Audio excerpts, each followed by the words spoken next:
What's up, everybody, and welcome back to According to Blake. I am so excited to be joined by such an incredible guest today. I met her at a brand event, and it was immediately like, wait, I'm obsessed with her. She has to come on the pod.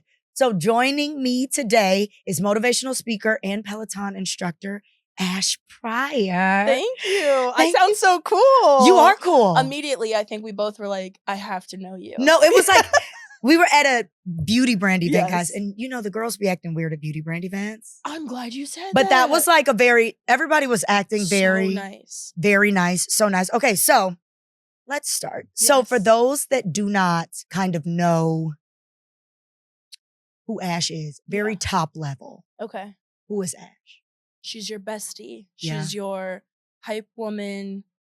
She's a reminder to wear what you want, be free, the person you can cry with, laugh with. I know we'll get into like all the tea of all the things, but I think what I most want my legacy to be when people encounter me is that they come back to themselves, you know, and that they feel empowered, not by what I've told them, but what they've discovered through the conversation that was already there. And so I really want whether it's this kind of conversation or in a class, is to remember that they truly are their own leader, their own hype person, and the people around them enhance that. And so if they can experience that with me, then I'm doing A-okay. And you mentioned in the class. Yes. Which is where you, of course, thrive. And we'll get more into that. Yeah. But I think when I see particularly Black women in fitness. Yeah.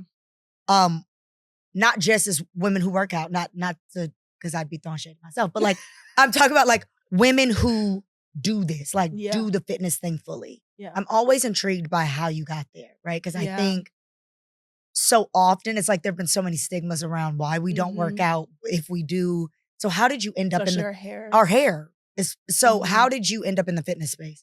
I've always loved fitness. I remember VHS. I'm gonna age myself, but VHS, Billy Blanks, DVDs. Like, you know, I was doing Pilates in the living room. My mom, we would do belly dancing together.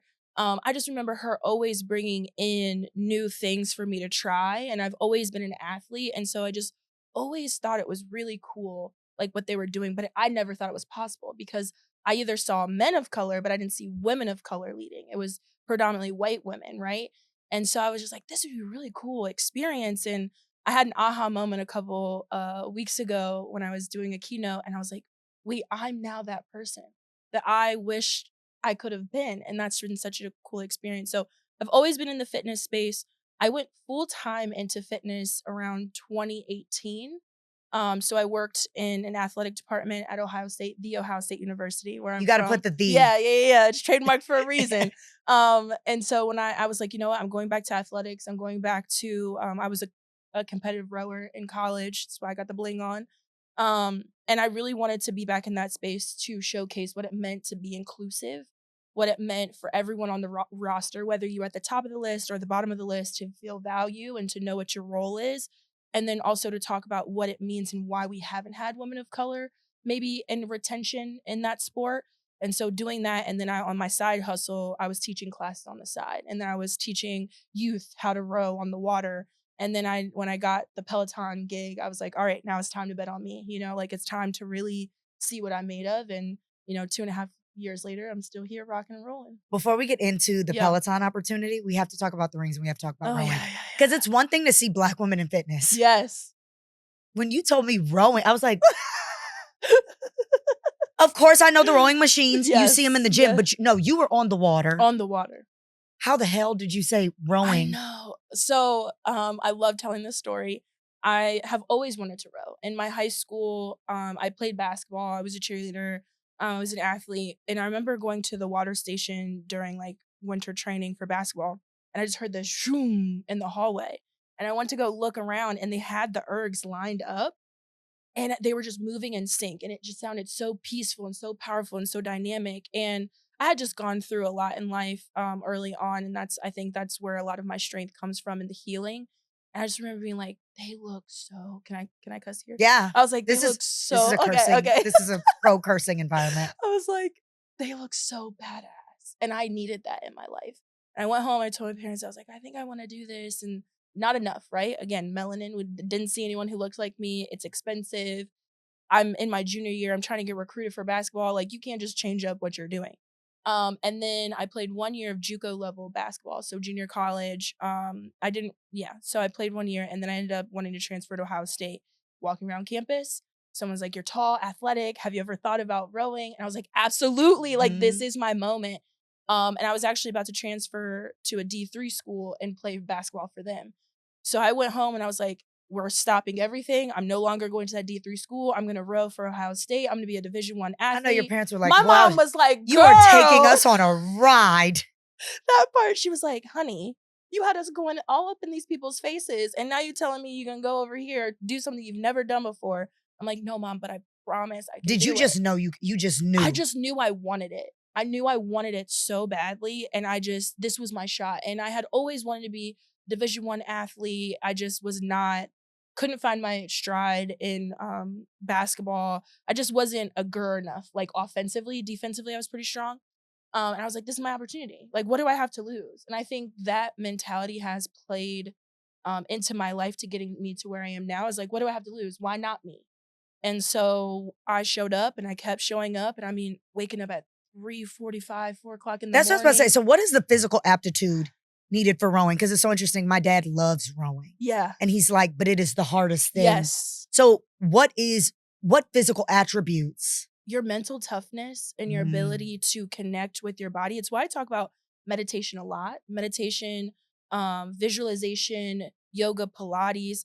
Being able to infuse that in your cross training is so huge. Obviously, you want to cross train with strength and running, all that's great. But I think being able to be one with yourself, to listen and hear the voice, because there is a dark dungeon when you are hauling, you're like, this is the pain cave. I cannot do anything else. Mm. But your ability to say, we've been here before, we've overcome this, we can do it. Just give it one more stroke, and then one more stroke, and then one And it more. just And I think the beauty with rowing is it's so much more than just you. You can't be the mm. star, because you being the star could stop that boat. You need everyone in that boat. If you're doing the wrong stroke, they need to match that, and you move. And I think that's what's so spiritual and beautiful, is that when you're in a boat with these women, or you're in a mixed boat, and you have to trust. You just have to trust each other with no words, right? There's one other person, your Okay, so coxswain. you can't talk. You shouldn't be talking. So there's Okay. a coxswain, unless you're in a single or a double, Okay. or yeah. Or a pair, which we can talk about what those Okay. rowing things are. But if you are in a coxed boat, which is the person that says more than just row, but I know a lot of people are like, what's the person that screams? They're a coxswain, Okay. and they are the mental capacity leader of that boat. And they talk in their speakers throughout the boat, and they're communicating, but you are trusting and believing that everyone in that boat is going to pull as hard as they possibly can. And to have that feeling and fly on the water, there is nothing like it. So when you experience that for the first time, you're like, I'm hooked, Yeah. right? And then the first time you go into a single by yourself, and it's Yeah, what's that? scary. Yeah, that's right. It's scary. I mean, the boat is so narrow, and you have 2 oars, so there's sculling and sweep rowing. So sweep rowing is the Right. long oar, everyone has their side, Okay. every other side, Yep. right? Then there's sculling, where I have Oh, right, smaller because you oars, have but I to. have 2. And it's, so sculling and then sweep. So on a sweep, I'm primarily port side, but I Okay. can row starboard. Okay. But I love sculling. And a lot of times I would try and teach my youth how to scull, because there's something that you learn when you're in a single and you're just pushing and you're going and you just hear the water. And a lot of times in the morning, you're there before the sun is rising. You get halfway through your row, the sun is up, you take a moment to reflect, and you also, in this big body of water, realize how small you are, Mm. right? And you have this moment of clarity of just like, I'm strong as hell. This is so hard. I'm doing it. I need to remember that I am in this world with so many other things that require me to do my job and do it well, and I need to treat it with respect. And there's so many lessons you learn being on the water. So many times I've cried on the water. Um, so many times I've taken out my anger, frustration on the water, and I get to leave it there, and I become a better person Yep. because of it. Which is why I would always try and tell people, like, if you got trauma, you upset that day, get on the water. Get on the water and haul on it. And you kind of just allow yourself to have this peaceful conversation and movement. and you get to come back to yourself, you get to release. And so that's why I'm so passionate about rowing. And then just the representation, Well, that's what my next question there are was. not, Did you ever get pushback though? Was your presence ever met with, oh yeah. uh, Oh yeah. I think and I think it's different when you're an ambiguous woman of color, right? I am proud to be African American. I make it known that I am African American. But I think that there's also a privilege, but also a pushback with of that. course, I remember when I was starting Relentless Rowing, which was my nonprofit, and I'm still trying to get it back up and running, but kind of took pause when I moved to New York because I need to figure out what that's going to look like being here. But when I was starting it, I mean, there were people who would talk to me like I was stupid, people who would be willing to let me borrow their boats until they saw what I looked like. Mm, I'm young, I'm a woman of color. yep, Oh, nope, she doesn't know enough, yeah, right? And that's why the people who were allies to me in that time, I will forever hold them down because they gave me an in, right? I had the knowledge, I had the skill of set, course, but they didn't treat me or my kids of color when we came in like we were less than. But I will say that the people who also did that, I remember. yeah, You know what I'm saying? absolutely, Like, now that I'm on and you want to be in the DMs, absolutely not, it's left on absolutely red, not. right? Because you didn't believe that I was capable. But what I would always tell folks too is like, it's not that as we continue to grow, the noise doesn't stop. Right, We just don't let it stop right. us. It gets louder. It gets so It gets loud. louder. Yeah. Well, speaking of louder, Yeah. it doesn't get much louder than Peloton. Yeah. So clearly somebody believed in you Oh, yeah. at Peloton. How does that, like, I feel like we've seen it. You all have become quasi celebrities Mhm. in your own right. Like, it is more than just us seeing you guys on a screen and working out. Yeah. You guys are getting brand deals. You all are these forward facing micro celebs. Mm-hmm. So how did that happen? And was it jarring, the attention that came with It it? was nuts. It's crazy. It's so fun to think about it now too. And I journal a lot, so I have it written down. But I will never forget. I was in my car going to a meeting for winter training for the youth rowers. And I just was like praying, like, I really think that I need to take the winter to step back. Like in my spirit, I was like, I need to take the winter step back, kind of evaluate what I'm Yeah. doing, where I'm gonna go. And I was in Columbus, Ohio, which I think is really important to note, like coming from where I come from to being on this big platform.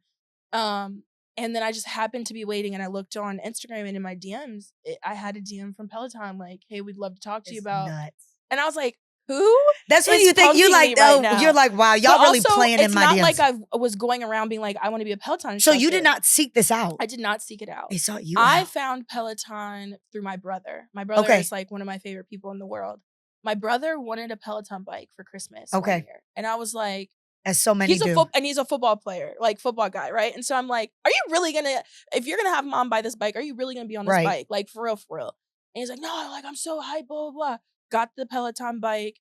And then I took Alex Toussaint's AT's class and I was hooked. I was like, okay, now I see why my brother wanted this bike. But it wasn't like I was on my platform being like, I want to be a Peloton Right. instructor. I was privately just taking these classes. And, and I would take AT's class and I'd be like, okay, this is how I could elevate. Or I'd take, Jess's class, Jess Sims or Robin, and I would take these classes and be like, this is how I can elevate in my local Right. community. Right. I had never thought about, oh, I could be a Peloton instructor. So when they reached out to me, I'm like, no, this has to be real Yeah. because I've never said this. Right. And I like Wow. went into that meeting, told them I was taking the winter off, got back in my car, was like, would love to chat with you. And then I Googled just to make sure that I was like, yeah. And it was like, no, this is the pathway. Like they have to reach out to you. And I mean, when I tell you, I had 2,500 followers at the time on Instagram. So I was not like, this mega influencer on my own, but I was consistent. I had articles written about me. I was in the community. I was doing things. And this came out of, it was like a God wink moment of all of the things coming together. And I just had interview after interview. Yep. And it was a long process. Yep. And a lot of people think it's like, oh, they pick you and you go. Oh, no, no, no. No, it is. I mean, it was like a year. It's a lot on the line. And you did, and I think the reason why I can step in, and you mentioned this, you mentioned, we become these mega folks. I think the process to getting here is so long and intentional.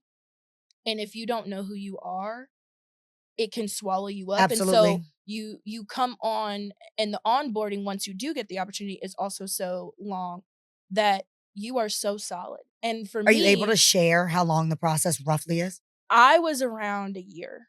Oh, I was about they're not playing and over and I was and Peloton. it was about 6 months from when I was hired to when I debuted.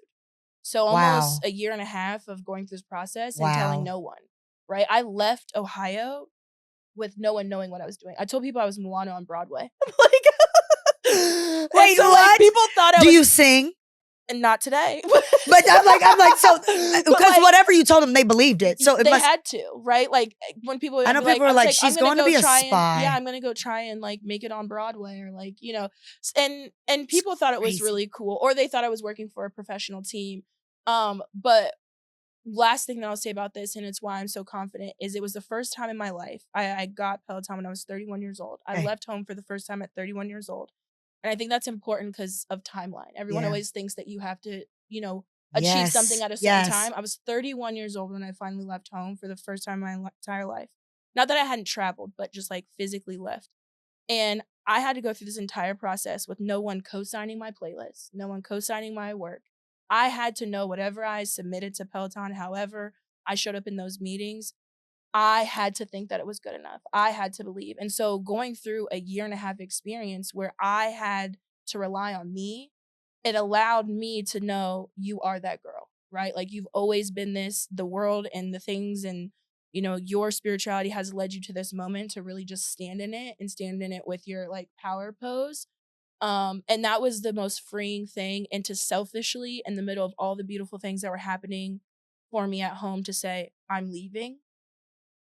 I'm choosing to bet on myself, taught me so much. And I think as Black women, and I think that's so important as women of color, we give, and we think about everyone else and we don't do what we need to do. And it was the first time that I said, I'm thinking about me. I'm I'm thinking leaving. about my legacy that I want to create. I'm going to be on a global platform.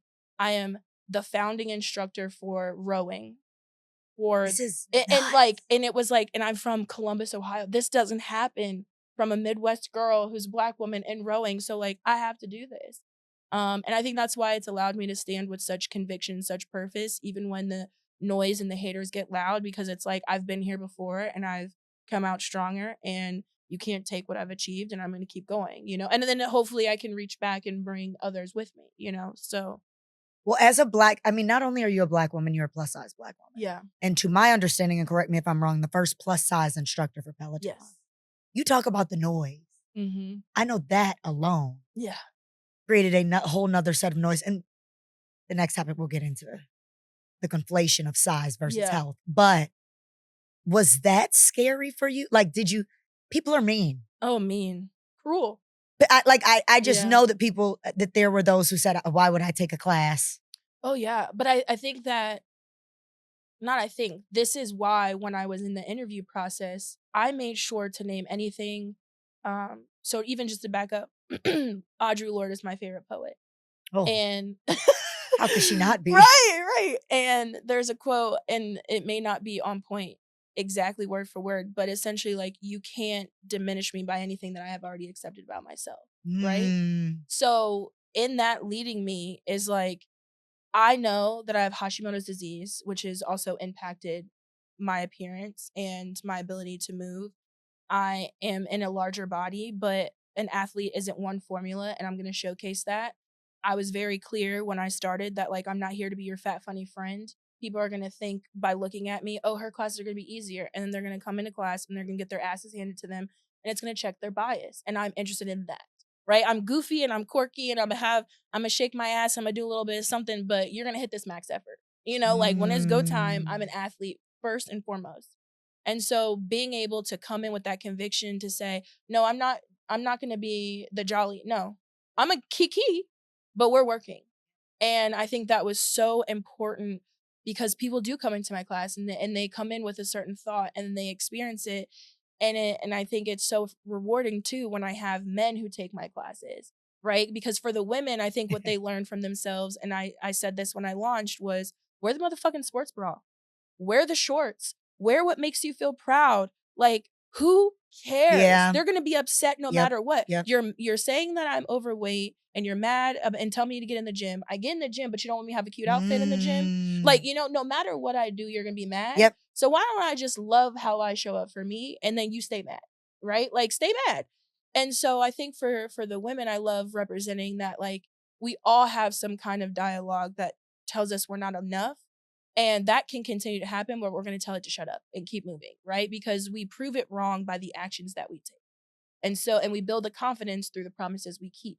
So if I say I'm going to show up and do X, Y, and Z, and I do that, I've just built another layer in my confidence, right? If I go to the gym and I go to that Pilates class, I go to that rowing class, and I wear a sports bra, and I did that and I didn't let anyone's stares make me put my shirt back on, I just built another layer of confidence. And then for the men who take my class, I think for them, it's if you get to exhale a little bit.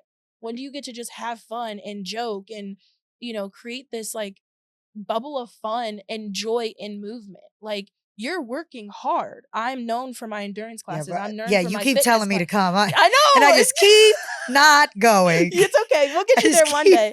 But I think that, it's the noise is there and people are going to be mean and they're going to say everything. But with Hashimoto's disease, like I know what it's like to feel like your body is dying. And I know what it's like to feel like I don't know if I'm going to make it, How have And you managed that? yeah. And I talk about it a lot in class and on social. And for me, I had amazing doctors. Okay.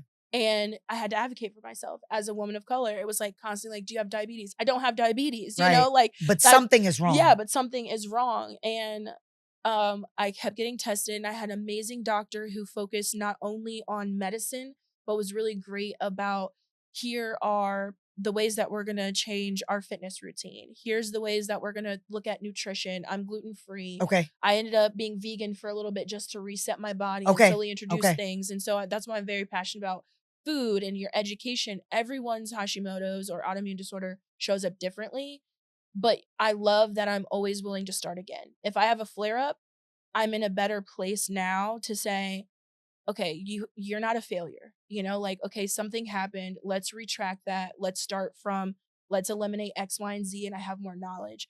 My passion for fitness and diving full time too came from a traumatic event where I was working with my mentor, another Black woman. We were working in social change at Ohio State, and she ended up passing away. And she also had an autoimmune disorder. And I saw firsthand as a woman of color, if I don't value me and my health, I can't be here as long as I want to be.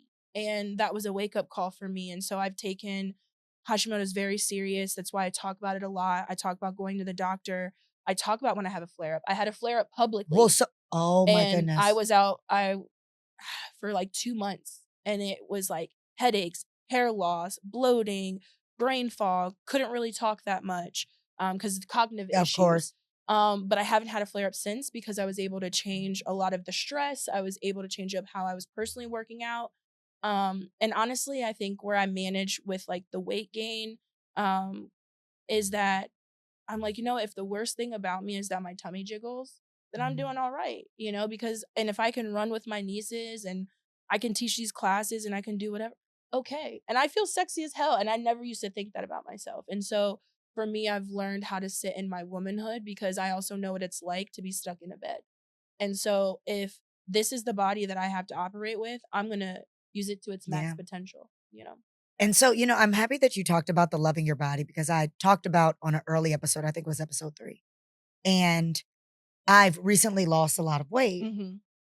and I still hate my body because it is the cycle, right? You Yeah. realize very quickly, like it's never the losing of the weight It's the that is heart the work. issue. Yeah. It's the heart work. So what did your heart work look like? Yeah, and I think that's what's so interesting with like the body positivity and like the hate that it's getting right now is like body positivity never said sit at home, eat bonbons, do nothing, and like die. That's never what it was saying or giving. What we're saying is, how do you do the heart work so that at every stage you can feel enough? Because what do we do, most of us, when we want to lose weight? We don't get new clothes. We hate the clothes that we have. We hide ourselves. We do all of this. And then that only puts you in a spiral because when it's not hitting, right? And I mean, we see this from housewives. You see all these people who are losing weight and like I think the conversation is whose body are you trying to live in and why? And when I keep asking myself the why, like, why do I want to look like that? Is it because I want to look like that, or is it because I think that someone else will then validate me and that will add to X, Y, and Z? Or what I just started doing in general too is like I'll take the photo. I'll Just take the take the photo. just take the photo and I'll be front and center in that photo and I'll hold on to it. Because I might not like it in that moment because of body dysmorphia or whatever, but I want to have that memory. You know, like in Thanksgiving, what do we do if we don't like a photo? We put a kid in front of us. I Yeah. stopped putting that kid in front of me. My nieces because what my nieces have taught me and my nephew is that they think I am so magical. And I do not for a single day want my nieces to ever go through anything that I went through in elementary, middle school, high school, and college. And I think It's a never ending yeah. cycle. And so for them, I love that they have seen me have joy in all different types of body so that they don't have to experience that or they feel comfortable having the conversations.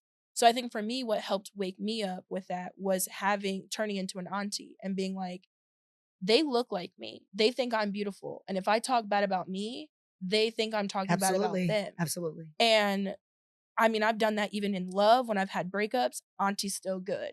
You know, like I want them to always see vulnerability, but I want them to also see that I can stand strong. So that's the work that's helped me. And I just also understand that like I've been disrespected in all kinds of bodies, and I've also never been small. Like, even when I was rowing at Ohio State and I had a 4-pack, I still was the heaviest girl on the team. So I think for me, it's just a matter of what makes me feel womanly and sexy, and I feel womanly and sexy in this body. Sure, Tina, my tummy could be down a couple of Tina the pounds. talking You know, tummy. my thigh meat could maybe go down a little bit. But at the end of the day, I think that, like, what people are attracted to is confidence. And people be like, damn, she's, I don't know, like I'm gonna wear my bikini and if you don't want to look at it, just don't look And at don't look it. at it. But I think that doing that allows me to then also have honest conversations, not brutal conversations with myself.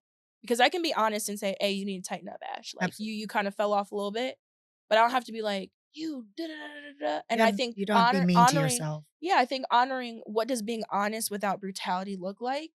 And I think all we know is brutality. And I think that's also why I've kept my platform as I've moved to Peloton away from weight loss, because weight loss will always have a platform. It'll always be over here. But what we need are for the people who just need to exhale for a second. I just need to find joy in movement. I just need to feel strong. I just need to lift some heavy shit. I just need to throw a ball against a wall. I need to be able to hold into a teeter for, whatever.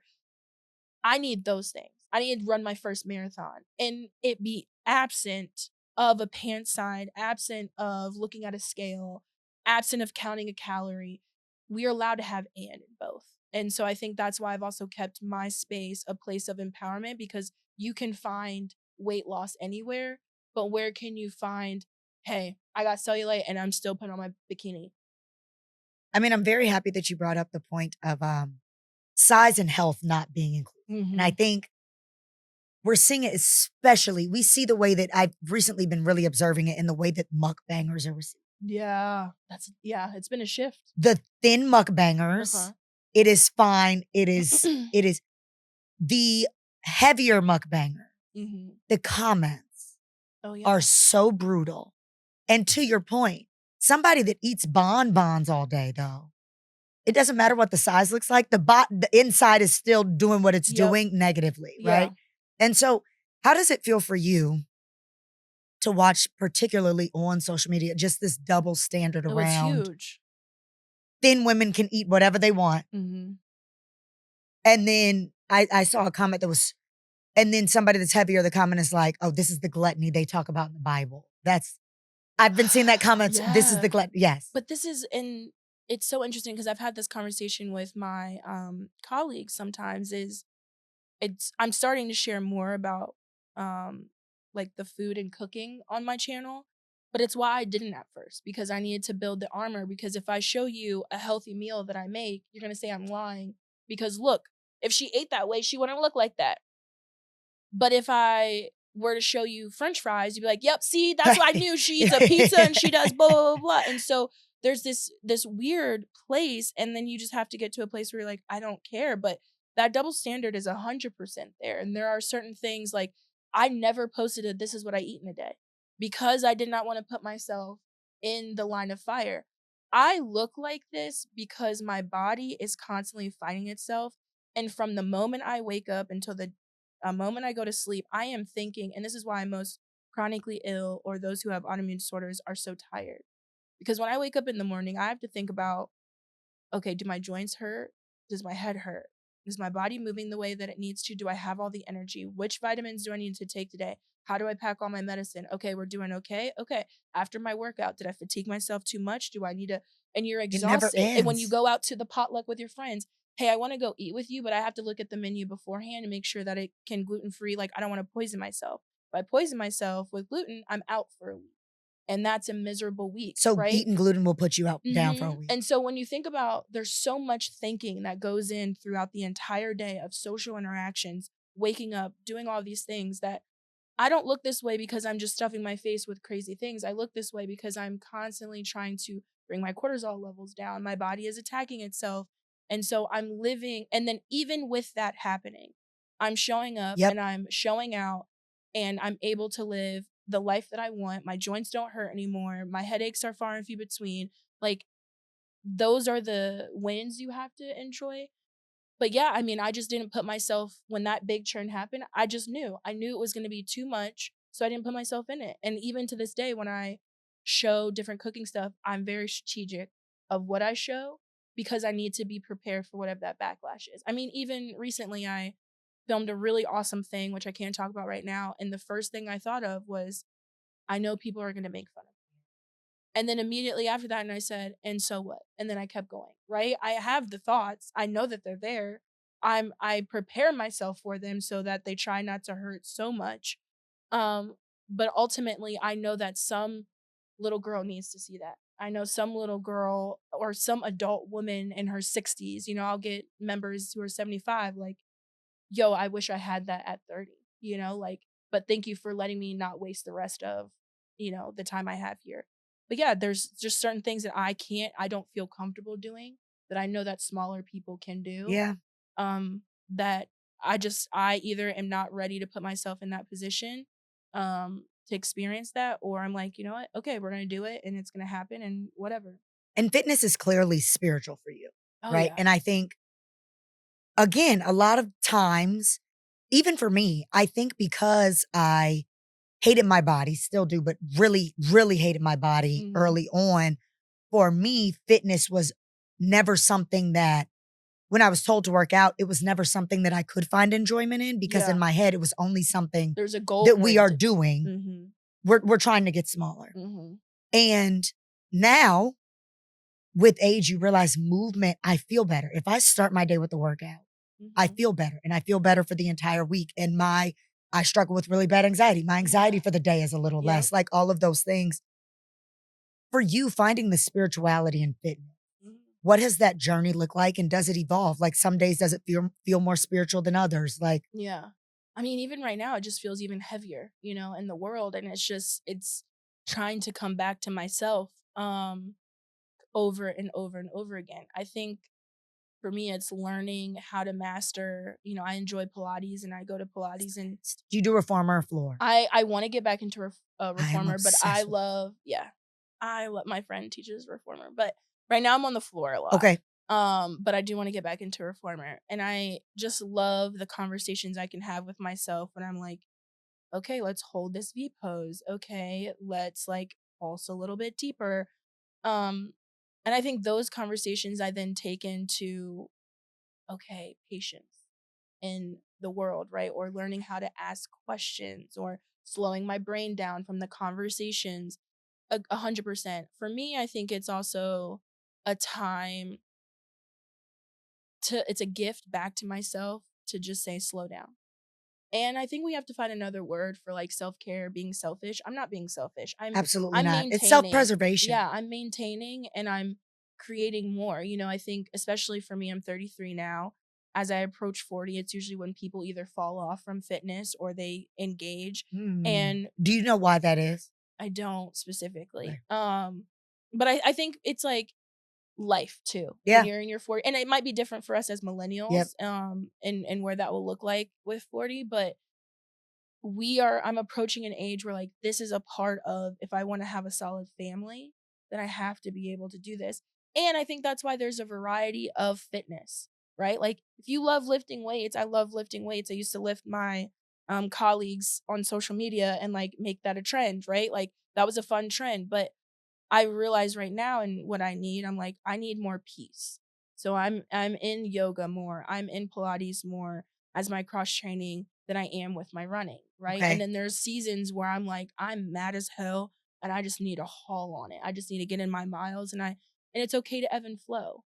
And I can also just decide, you know what? I just want to easy row and I'll just take the monitor and I don't look at the numbers and You just go. I just go. And I think that being able to free yourself of I don't have to go to the gym for 2 hours, And right? I can go to the gym yep. and do a nice walking is so impactful. And I sleep love. on walking. Sleep in like do a walking rolling incline and I bought my maybe little some walking stretching. pad Yeah. because it's like, it is to the point of like, just move. Like if I'm sitting there Just doing move. nothing, watching the TV, just watch the TV And you and get want on the walking. functional movement so Yes. that you can get up out the chair Yep. okay and that you can, pick up the little babies and you can run, like think of it too. I think the enjoyment is like if I'm doing a strength class and I don't really want to be there, I'm like, I'm doing this farmer's carry so I can have groceries to carry in for my niece and my nephew.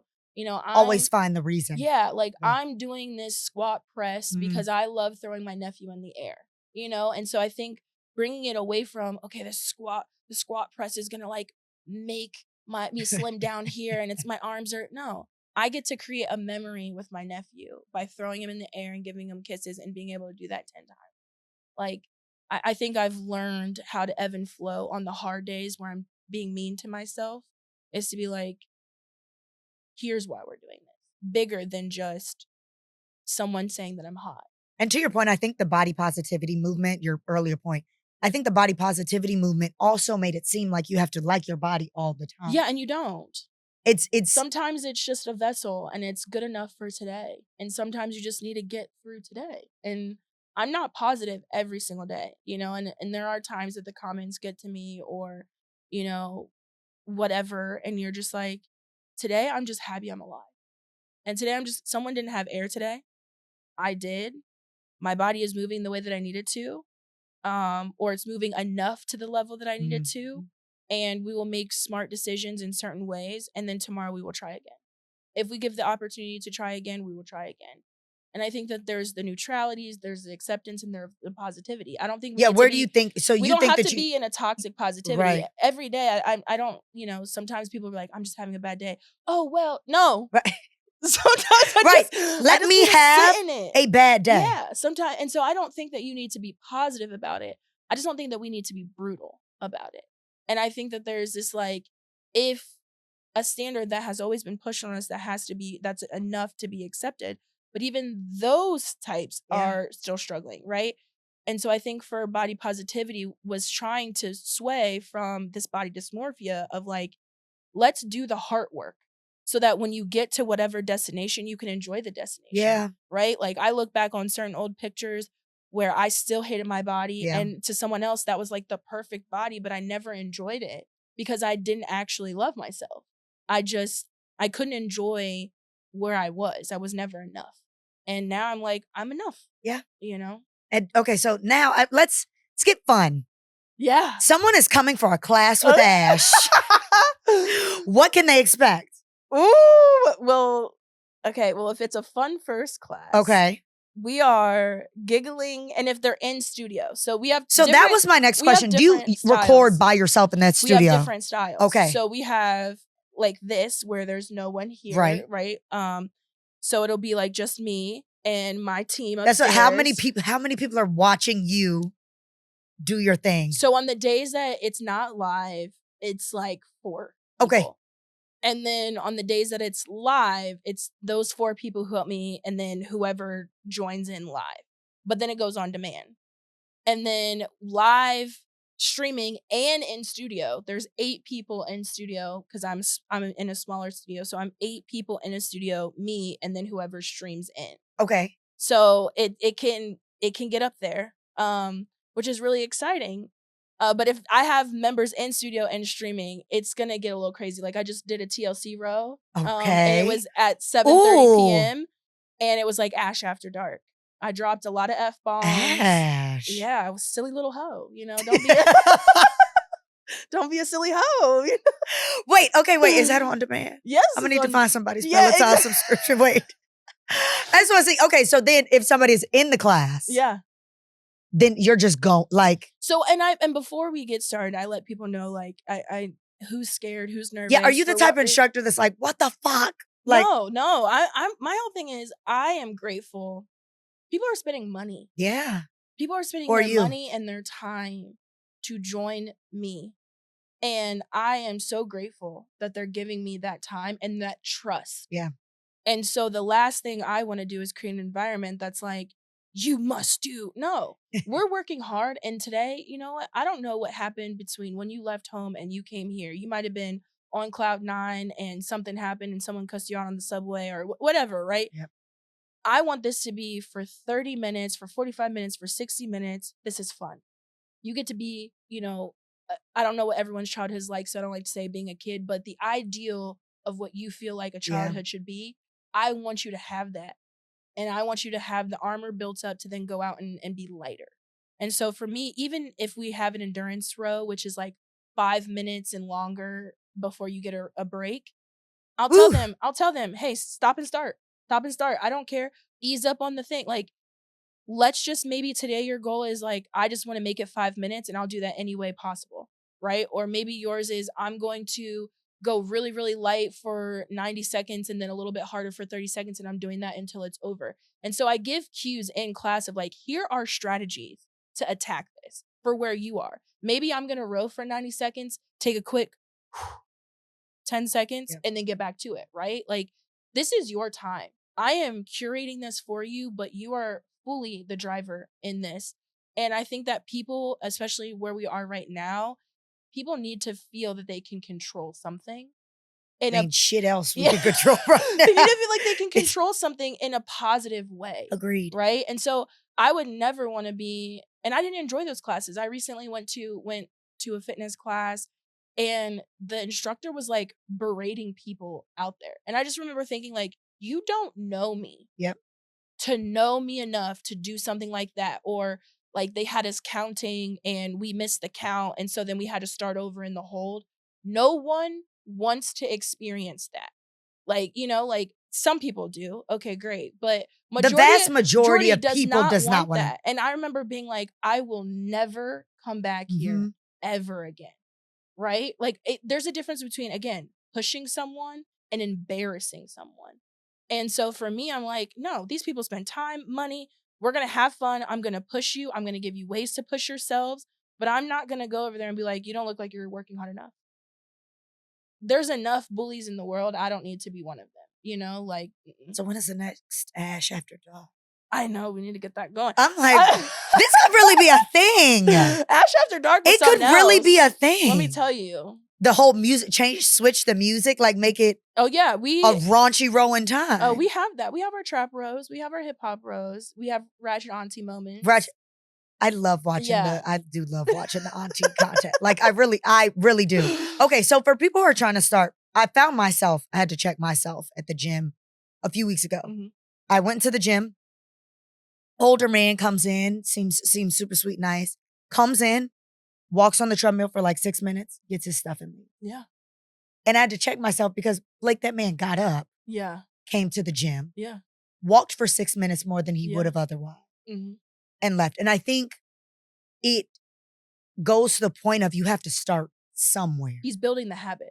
You have to start somewhere. Mm-hmm. So for somebody who is just trying to start somewhere, but again, social media and everything else will have you thinking that you need to be ready to, do the mega reformer and all how does somebody just start? I'm a big journal girl too, and I write down all my workouts as well. I highly recommend getting a journal because then you can also track the progress and see it. To the point of the gentleman who was doing the 6 minutes, he's building the habit. Yeah. His habit right now is let me get 20, 30 days of just physically checking into the gym, getting on the equipment, doing a little bit, getting through the anxiety of what Right. that can look Right. like, right? And then going home. And I'm now excited because I did it. I did the You thing did I it. Yep. promised I would do, right? So I'm building the confidence because I'm keeping the promise. And I think that starting small doesn't, we're so like, I'm just going to do cold turkey, everything. Yep. And then guess what? 10 days, 15 days in, we have a massive setback that leads to 5 days of setback. And now we're into a hole that's deeper. And so if you're just starting, I would say get a journal. Okay. Get a journal to just write down in the front page, what is it that you want to accomplish? How do you want to feel? What do you want to do? And scale it. And whether that, and if you're not getting like a trainer or you're joining something like Peloton that makes it a little bit easier, making it obtainable in the SMART goals. But I would say, start with walking. Yeah. Do some stretching. People do not do enough I know. stretching. I'm people. Stretch. I'm people. I Stretch for know. 5 minutes before, stretch for 5 minutes before, 5 to 10, 5 to 10 after. Do a nice, easy breezy beginning for maybe 2 weeks, Yeah. 3 weeks. Then start to move it up. And maybe I'm going to add in now, 3 rounds on the weight floor of upper body. Yeah. I'm going to now add in 5 minutes of core at the end after I've done the walking. And start to just build slowly. Everything doesn't happen. I didn't become a Peloton instructor overnight. I didn't. You started somewhere. I started somewhere. I didn't get to this level until I was 31 years old, right? There are other instructors who got here in their 20s. Right. That doesn't make my journey any less because I got here when I was older, right? And so I think from there is like, and also run your race. Like for me, if I were to try to lose weight, it's not going to be the same as someone who doesn't have an autoimmune disorder. And so I can't get stuck in the fact that you might be able to drop 5 pounds in 2 months and it's going to take me 3 months to drop 2, right? Because my body's different. And so I think having those non-scale victories are just as important if weight loss is your goal. But I think in general, just find what makes you happy to show up.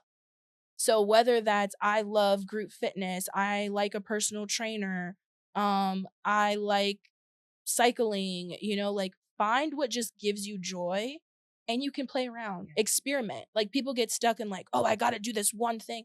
But if it's miserable for you, maybe that's not your one thing because now you're dreading it instead of figuring out how to elevate while you're in it, So I think be playful, explore what's going to work for you, find joy in the movement and let that guide you for 3 months before elevating to something else. And even for me, like I did something like I signed up for something. I'm keeping it close to the vest because I want something for myself. Okay. But I signed up for something and that is keeping me accountable. Yep. Right. It's like, and I've told myself, I don't care about being first. I don't care about anyone making fun of me.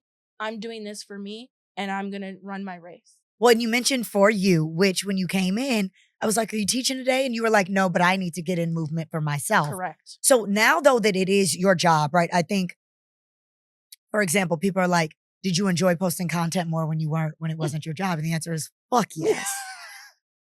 Do you feel like you enjoyed fitness more when it wasn't something you had to do every single day for public consumption? Or do you separate it? Like, do you not row when you're, not rowing for Peloton? Like, what does that look like for you? Yeah, I think the hardest part for me is music is different for me now. I will always love fitness. It saved my life. It continues to save my life. I definitely have to figure out how to engage with it differently. Okay. Sometimes I just want to put my hat on and baggy clothes and just like get in and like get really gritty into a workout. And then I have to remember sometimes depending on where I am, like I can't just do that. And so I have to be really thoughtful. If I'm around the city or I'm at a certain gym, like how am I representing myself? Oh, I didn't even think about. Yeah. Oh, damn. Yeah. If I couldn't walk up in my gym with I have my do-rag under my cap, under my little knot. You really do. You have to. So I think that like, that's where I value, that's why when I can have my little oasis, I value it and I protect it so much. And from the content creation side, to your point, I've really decided what is for me and what is for the world. Because I also want something that's special for my partner to know about me versus something that we do together. But yeah, I think for myself is I am very playful in my outside stuff now that when I'm at work, I take it so seriously. I mean, people think that we just show up at work for Peloton and we just teach the class. No, that class takes me hours. When depending on how important that class is, they're all important. But if I'm teaching like the TLC row, I'm a super fan, so that was really easy for me to do because I had a theme. But if I'm doing like endurance, we call my endurance classes love letters, that takes me a really long time because I'm very intentional of the mood, and that could take me 2 days. I'm stopping and starting for 2 days to find the right song, and we're rowing to the beat and we're doing whatever. And so I think about fitness differently, but when I'm on my own, I'm more playful. Okay. And I'm allowing myself I think what I've also had to think differently is my recovery time. So depending on what my filming schedule is, I can't maybe like today I might wake up and I want to go super hard and be in the gym for 2 hours and do a long run and do a hard lift, but I've got a lot of classes the next day. I have to then shift my energy because how am I going to show up the best that I need to? And is that when your body's tired? Is that the smart decision, especially managing Hashimoto's and my levels? So I think for me, it's just a matter of being more playful on my own. And then I love teaching. It is my passion. It like feeds my soul. And so I love that I get to go and play every day when I teach. Now I will say the social media side is a lot more challenging. And there are days I'm like, I don't want to do anything. And I'm blessed. Like I think we are so blessed that we literally just get to post, monetize what we are already doing in the day. God damn. Yeah. Yeah. It's like, can't forget to post. Yeah. Like, need to post. But then don't post too consistently on stories because then it's going to tank the views. Exactly. So then you need don't delete from TikTok. But don't delete from TikTok because then you will not get engagement for 3 weeks. Exactly. Like, yeah, it's a balancing act. Okay, so of course this show is called According to Blake. Yes. So we have a segment called According to, and today it's According to Ash. Okay. A morning workout or a nighttime workout? Morning. Why? Because then I'll just crush the rest of the day. Okay. According to Ash, dating the gym guy or not dating the gym guy? And when I say gym guy, I mean like the true up in there 2-3 hours. Oh, we're dating. Oh, that's because I'm gonna be right there next to you, boo. Or you're gonna be in my class. You're gonna be in my class. So you do the 2 to 3 hours sometimes. Depending it just on seems the schedule. so therapeutic. But also, I just don't know how you have the time. I also think that there's something beautiful about the fact that there's something that gives you joy for that long, and then you can go and do that, and then we can hang out. But I think the level of accountability with that type of person and the discipline, I enjoy. According to Ash, what you have found the most effective way to maintain your hair as someone who is constantly active? You have to schedule the time for the maintenance. And so I have like a wash day, and you have a whole day. Deep condition, especially because hair loss with Hashimoto's is so big. Right. And I'm always pulling it back, and I love this is the AP power bun, and this is where I feel most confident. And so that tension can be a lot, but I have to dedicate a day. Fine. Yeah, it is a whole trimming the ends, and it's. Do you have a product or a head scarf or anything that you got to sleep with the silk scarf. Okay. Or the silk pillow. Sometimes when I come home too late, I forget. I know. But I try to like sleep work this out. way. Do you ever work out with anything on the head, or are you one of those girls that's like, let me deep condition while I'm working out? Yeah, I love that. I love that. I'm just such a sweaty girl though. I've tried it a couple of times. Okay. Like, if I'm doing a lighter workout, I can do that. But if I'm hauling on it, we call it sparkles in my class. So I'm not a sweaty girl. Oh, I'm a sparkler. But as a sparkler, how do you maintain? Like, what are some hygiene tips? Or say if you're working out in group community, like in group. For your hair? For just body in general, like. I forget what it's called, but there's. Bust dust? No, it's from Ordinary. Okay. But for the pits. Yes. That is 100% witch hazel. Okay. The girls have been talking. Are you on 304 Talk? That's a conversation for another day. Yeah, we'll talk. But the girls talk about the witch hazel. Witch hazel is a game changer.